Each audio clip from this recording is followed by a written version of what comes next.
warahmatullahi wabarakatuh.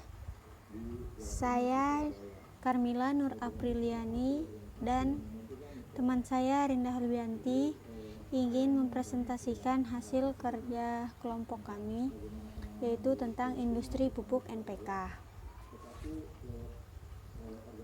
Latar belakangnya, pupuk NPK adalah jenis pupuk majemuk yang berfungsi untuk menyuburkan tanah dan sebagai media pertumbuhan serta peningkatan produktivitas tanaman yang mempunyai 3 nutrisi utama, yaitu ada nitrogen, fosfor, dan kalium. Dasar teori, pupuk adalah bahan yang ditambahkan ke dalam tanah untuk menyuburkan tanah dan sebagai media pertumbuhan serta peningkatan produktivitas tanaman, yaitu bisa diklasifikasikan atau digolongkan berdasarkan yang pertama berdasarkan terjadinya atau prosesnya. Satu, ada proses atau pupuk buatan. Kedua, ada pupuk alam, yaitu dari alam. Kedua, berdasarkan zat-zat makanan yang dikandungnya. Satu, ada pupuk yang mengandung zat NPK, kapur, dan magnesium. Kedua, pupuk gabungan. Yang ketiga, ada berdasarkan susunannya. Satu, ada pupuk anorganis. Kedua, ada pupuk organis. Manfaat serta keunggulan pupuk NPK. Apa manfaatnya?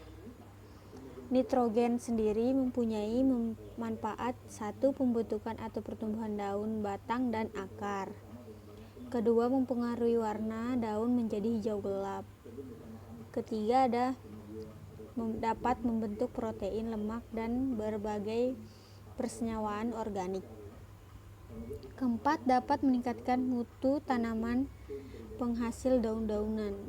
Kelima, meningkatkan perkembangbiakan mikroorganisme di dalam tanah. Lanjut, fosfor juga ada kegunaannya. Yang pertama, merangsang pertumbuhan akar dan tanaman muda. Kedua, mempercepat pembungaan dan mempercepat pemasakan buah, biji, atau gabah. Ketiga, dapat menyusun lemak dan protein. Keempat, membentuk asimilasi dan pernapasan bagi tanaman. Kalium, apakah mempunyai manfaat? Ya, ada juga pasti manfaatnya. Yang pertama, membantu pembentukan protein dan karbohidrat. Kedua, mengeraskan jerami dan bagian kayu dari tanaman. Keempat, meningkatkan resistensi terhadap penyakit dan kualitas sebuah buahan. Sifat fisika dan kimia pupuk NPK. Jadi pupuk NPK ini juga punya sifat fisika dan kimia ya. Namanya pupuk NPK. Seperti yang tadi, baunya tidak ada bau, jelas. Penampilannya, butiran berwarna merah muda, kelarutan, mudah larut dalam air. Spesifik gravititasnya itu kurang dari 1, pH-nya 5-8, persen nitrogennya 14-16, persen fosfornya 14-16, juga sama dengan kaliumnya juga 14-16, persen airnya 1,5 maksimum, persen sulfurnya 10, persen kadar air maksimalnya 2, ukuran butirannya mes 4-10. Lanjut, macam proses. Yang pertama ada nitrofosfat rout nitrofosfatemen menggunakan asam nitrat dan fosfat rock. Kedua, ada mixed acid rout, proses mixed acid menggunakan campuran KCl, amoniak, Za, dan asam fosfat, di mana sumber P dapat diperoleh dari asam fosfat atau pengolahan fosfat rock.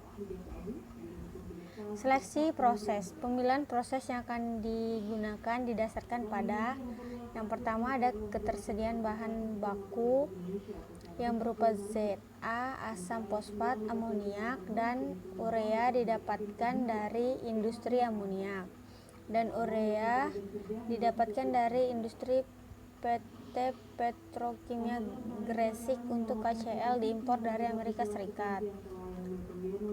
Rangkaian proses yang digunakan proses mixed acid lebih sederhana dibandingkan dengan proses nitrofosfat.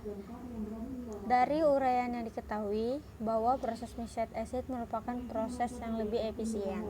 Jadi proses itu yang digunakan di industri NPK ini. Oke, selanjutnya akan dilanjutkan dengan teman saya, yaitu Rinda. Assalamualaikum warahmatullahi wabarakatuh. Di video kali ini saya ingin melanjutkan penjelasan dari Carmila Nur Apriliani. Pertama itu pengolahan limbah industri kimia. Dalam pabrik pupuk NPK ini, selama proses produksi hanya menghasilkan limbah gas karena bahan-bahan padat yang tidak terpakai atau di bawah standar yang ditentukan di-recycle kembali. Limbah gas akan diolah terlebih dahulu di unit scrubbing sebelum dilepaskan ke atmosfer. Kedua, adapun utilitas. Penggunaan air dalam pabrik ini antara lain meliputi 1. Air sanitasi sama dengan 1,42 meter kubik per jam. Kemudian kedua, air umpan boiler yang terbuang sama dengan 7,025 meter kubik per jam. Yang ketiga, air make up yang terbuang sama dengan 0,07 meter kubik per jam.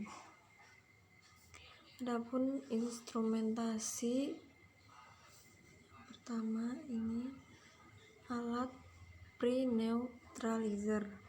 Instrumentasinya ada flow control, temperatur control, dan level control. Yang kedua ada granulator. Instrumentasinya flow control dan temperatur control. Yang ketiga, alat ketiga yaitu dryer. Instrumentasinya temperatur control. Yang keempat, cooler dan instrumentasinya temperatur control. Yang kelima, quater. Alat quater, instrumentasinya flow control dan temperatur control. Dan selanjutnya kesimpulan. Untuk bahan bakunya yang dipakai kilogram per tahunnya yaitu 1 H3PO4 sebanyak dengan 90.000 ZA.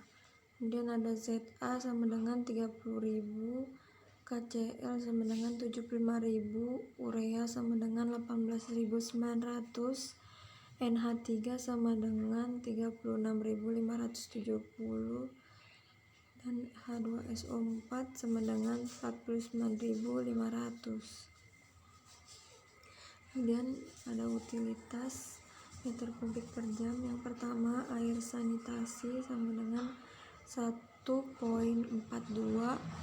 Yang kedua, air umpan boiler yang terbuang sama dengan 7,025. Air make up yang terbuang sama dengan 0,07. Untuk spesifikasi produknya, pupuk NPK-nya sama dengan 15 sampai 15. Kemudian untuk kadar airnya sama dengan 1